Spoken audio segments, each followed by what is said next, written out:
So hi, everyone. Today I'm going to be talking about the future of AI ML and the reason why I think it in our industry in AEC is now. My name is Rob Otani. I'm Chief Technology Officer at Thornton Tomasetti. And I want to thank ConTech and the Construction 4.0 event for this presentation.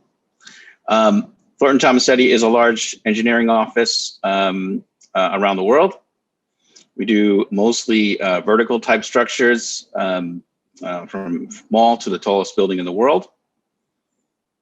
And I run a group called CORE, which is sort of our innovation engine at Thornton Tomasetti, that we have sort of four services in applications development, core modeling, computational modeling, AI and ML, which I'll talk about today, and general R&D.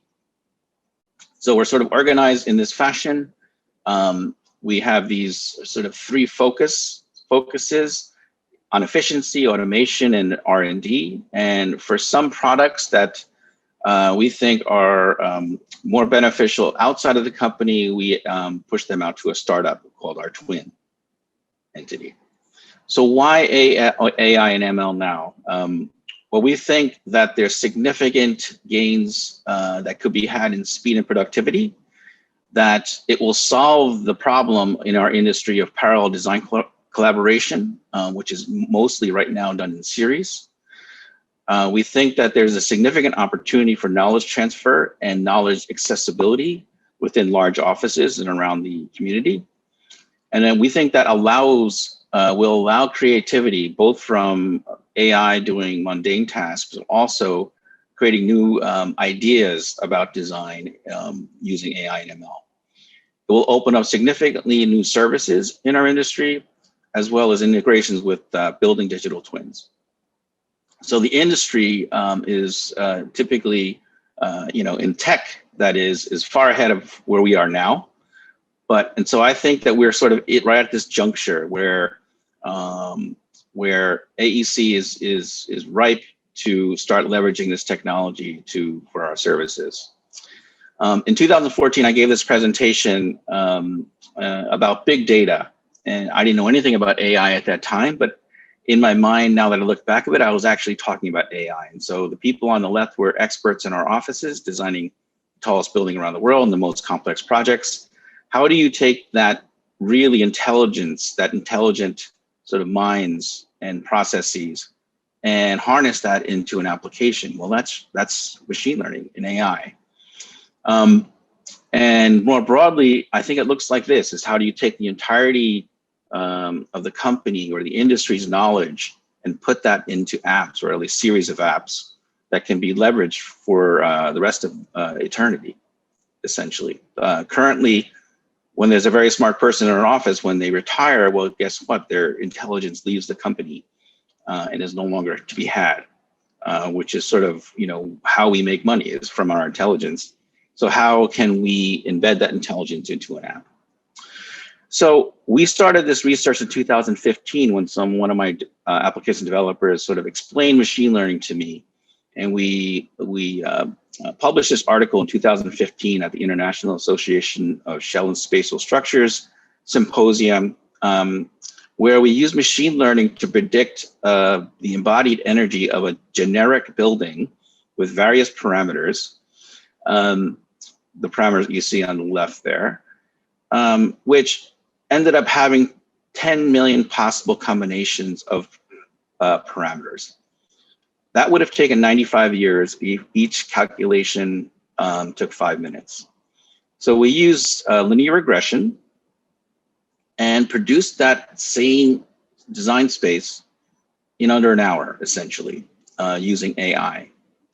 And that was one of the first papers that you'll see on machine learning in our industry. And it sort of really opened up the eyes from our firm and from our studio of what can be done using AI.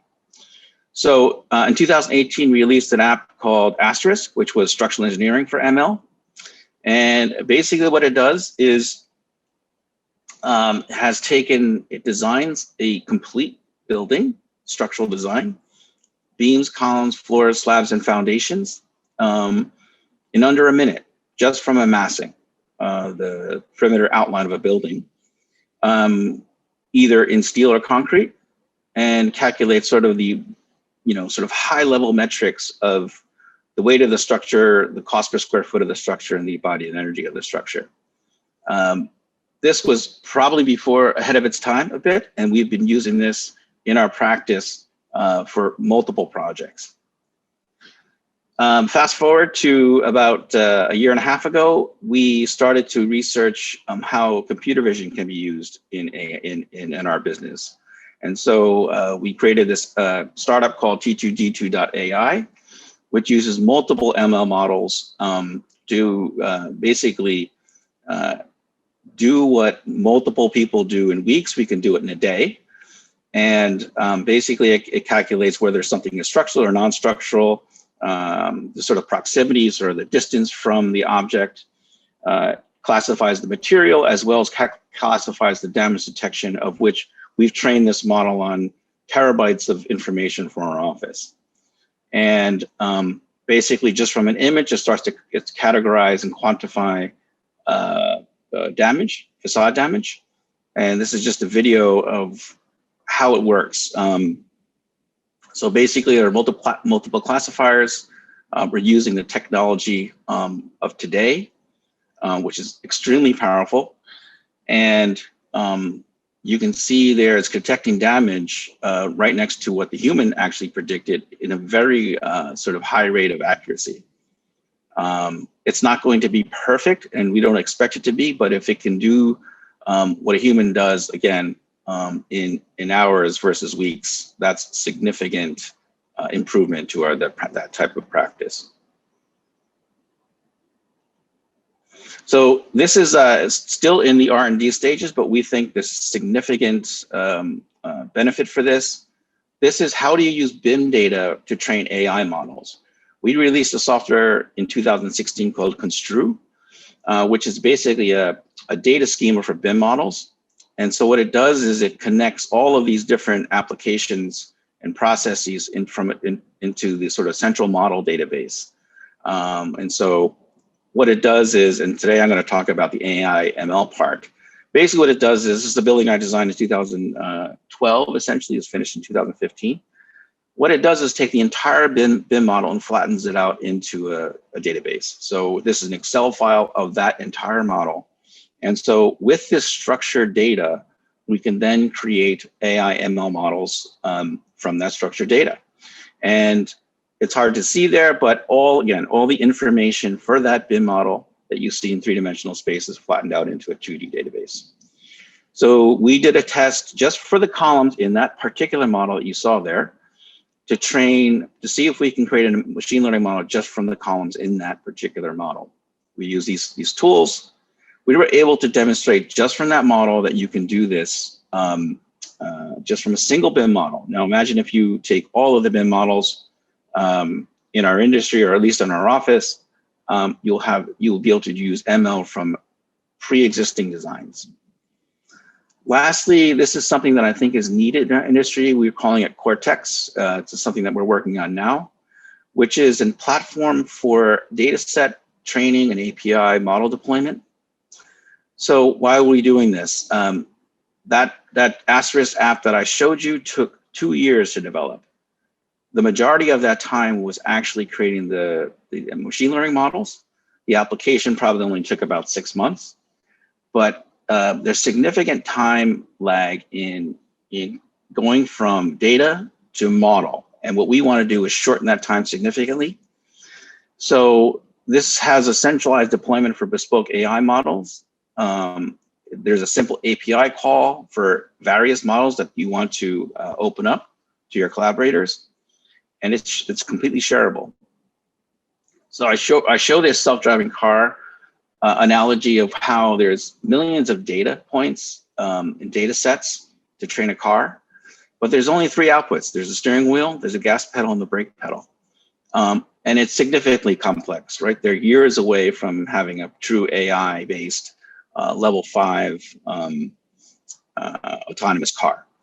So in our industry, it's actually simpler, less data, but we have significantly sort of more little, I call them ML micro apps that are required. The other complexity is that our sort of workflow is circular. But so what Cortex AI is to do is try to sort of simplify this part so that they can be deployed in multiple applications. So you can take all these various bespoke AI, I call them micro apps, and have an API call so that anybody can access various API models, ML models, for their particular design. So that's the promise, I think, of AI, which is to leverage the intelligence of the entirety of the firm into either a single app or multiple versions of apps. I think this is just the beginning. So I appreciate the time, and I appreciate ConTech for giving the opportunity to present this this latest technology, and looking forward to what's coming next. And if you have any questions, you can feel free to reach out to me. Thank you.